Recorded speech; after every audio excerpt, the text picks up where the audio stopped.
साल लगे। 150 ईयर्स तक मुग़ल जो थे वो कंट्रोल में रहे, वीक हो गए, थोड़ी उनकी सल्तनत होगी, रिड्यूस होगी। रीजनल पावर्स जो थी, जो उनके एलाइज थे, उन्होंने भी अपॉर्चुनिटी को ग्रास्प किया और उनको अपने अपने इलाकों से वो निकाला उन्होंने। लेकिन फिर भी अगर आप कहते हैं कि जो मुस्लिम सल्तनत का इख्तिताम हुआ तो वो जाके फिर 1857 के अंदर हुआ। 1858 के अंदर आप कह लो बेसिकली कि जब बहादुर शाह जफ़र द टू को ब्रिटिश एम्पायर ने कत्ल किया और उनके पूरे ख़ानदान को इन्होंने एक तरह से बड़ी बेरहमी से कत्ल किया। तो ये फिर भी ना तो सिख इस चीज़ को कर सके हैं कि मुसलमानों को वहाँ से हटाते, और ना ही हिंदू, मराठे कह लें, जो भी कह लें, राजपूत कह लें, सदर्न इंडियंस ट्राइब्स कह लें, ये दावास कह लें, कोई भी इनको हिला नहीं सका और इनको गिरने गिरने में भी 150 साल रहे। औरंगज़ेब आलमगीर की गवर्नमेंट गिरने के बाद दो लोग उनके बड़े क्लोज थे जिनको हिस्ट्री के अंदर सईद ब्रदर्स का नाम दिया गया है। तो वो सईद ब्रदर्स बहुत ज़्यादा एक्टिव हो गए। वो एक तरह से किंग मेकर्स थे, क्योंकि औरंगज़ेब के ये बच्चे और जो इनके हेयर थे वो उतने ज़्यादा कैपेबल थे नहीं, कई बहुत छोटे भी थे। तो they were the one who were imposing, जो नॉमिनेट करते थे किंग को। तो सईद ब्रदर्स का रूल जो है आप कह लें कि इस तरह था कि बादशाह कोई और था लेकिन पीछे बैठा किंग मेकर कोई और था। दरमियान में उनके सेल्फ इंटरेस्ट भी आ गए जब उन्होंने देखा कि अब ये मुग़ल गवर्नमेंट तो उस तरीके से है नहीं, ये ख़त्म हो चुकी है।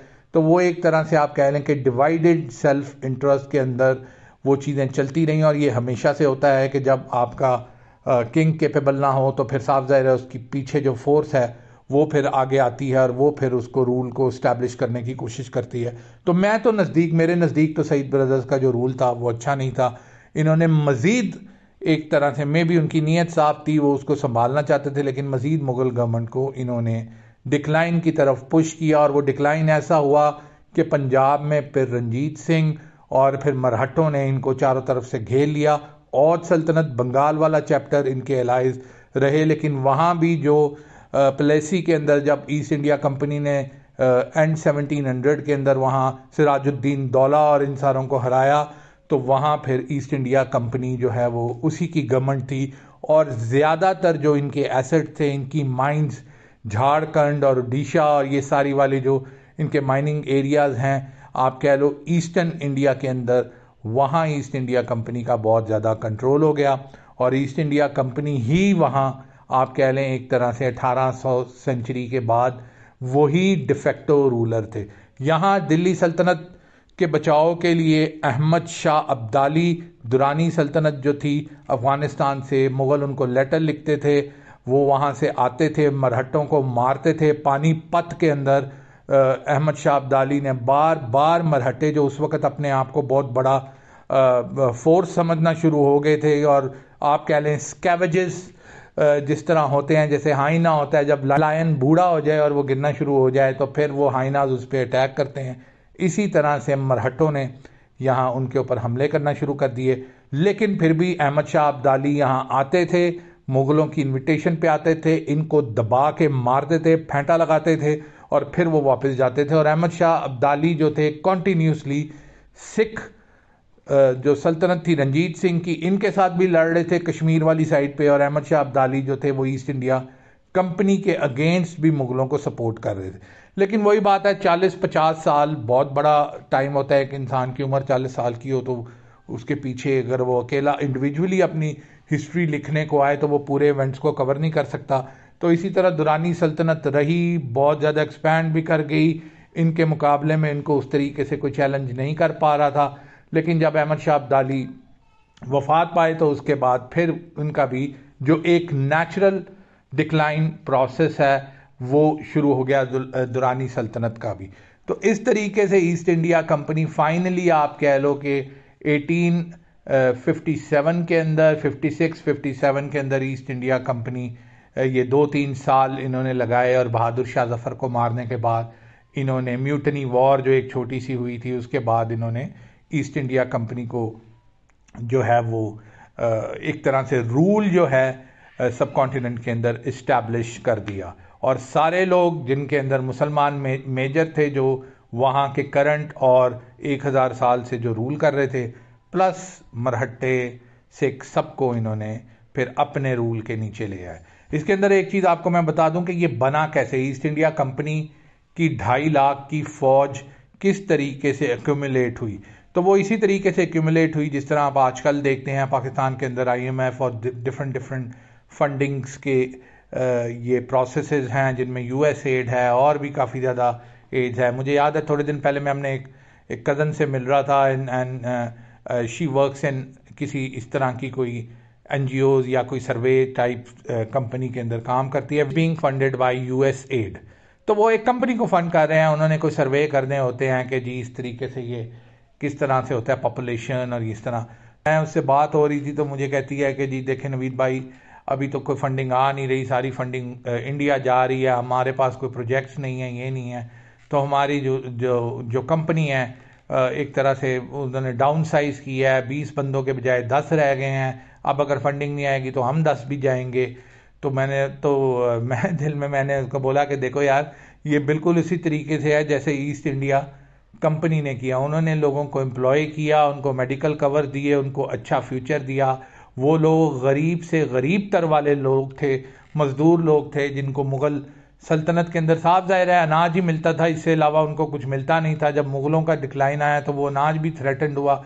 ईस्ट इंडिया कंपनी ने आके अपॉर्चुनिटी ग्रास्प की, उनके पास ये रिसोर्सेज थे, उनके पास पैसे थे, उन्होंने पैसे फेंके अपनी माइनिंग के लिए। साफ ज़ाहिर है वहाँ से गोरों को तो लेके आ नहीं सकते थे कि खुदाइयाँ करो, तो उन्होंने इनको एम्प्लॉय किया, आहिस्ता आहिस्ता इनको फैसिलिटीज़ दी। इनका जो इमोशनल इकोनॉमिकल कनेक्शन था मुग़ल सल्तनत और इंडिया के साथ, उसको ब्रेक किया। उसके बाद फिर इन्होंने कहा जी आप हमारे परमानेंट हैं और ये चीज़ें हैं। और उसके बाद इन्हीं लोगों को ये चीज़ ज़हन में रखें कि कोई अलहदा से कोई ट्रेनिंग सेंटर्स और ये चीज़ें नहीं थी जहाँ ईस्ट इंडिया कंपनी पैरेलल जो है अपनी एक फ़ोर्स भी क्रिएट कर रही थी। ये वही लोग थे, इनके रिश्तेदार थे। अगर एक बंदा माइन में काम करता, उसको बोला यार तेरा भाई अगर फ्री है, उसको हम पुलिस, ईस्ट इंडिया कंपनी की पुलिसिंग, सिक्योरिटी और इसके लिए हम रखते हैं। और सिक्योरिटी और पुलिसिंग के लिए इन्होंने 2-3 इंसिडेंट करवाए कि जी हमारी ट्रेनों के ऊपर हमला हो जाता है, सप्लाई लाइंस के ऊपर डाकू हमला कर देते हैं, ये कर देते हैं।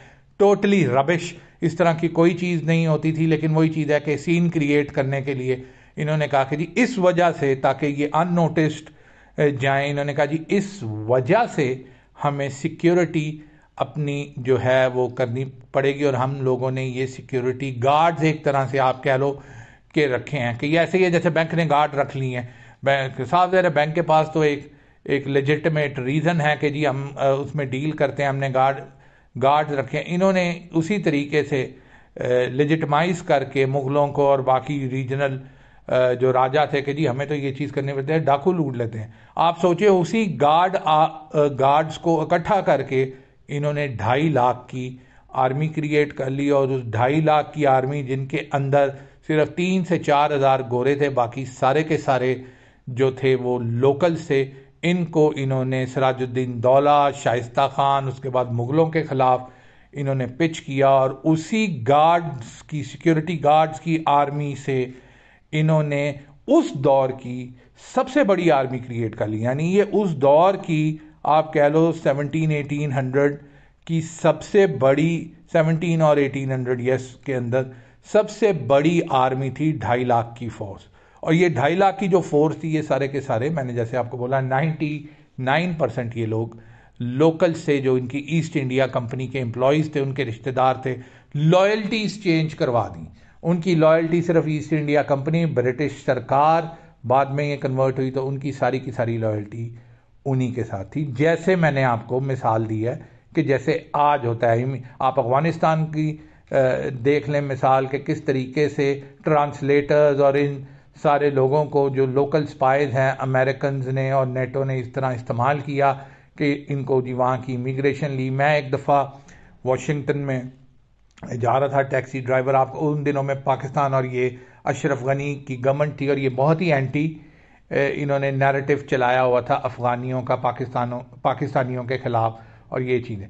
तो मैं बैठा तो वो बंदा जो था, ड्राइवर जो था, वो यंग सा लड़का था और मुझे उसने बोला इंग्लिश टूटी फूटी के अंदर, जी कहाँ जाना है? मैं कहा जी फ़लाँ जगह जाना है। तो वो मुझे लेके, अच्छा जी आप पाकिस्तान से हैं? मैंने कहा बिल्कुल पाकिस्तान। आप कहाँ से हैं? जी मैं अफ़गानिस्तान से।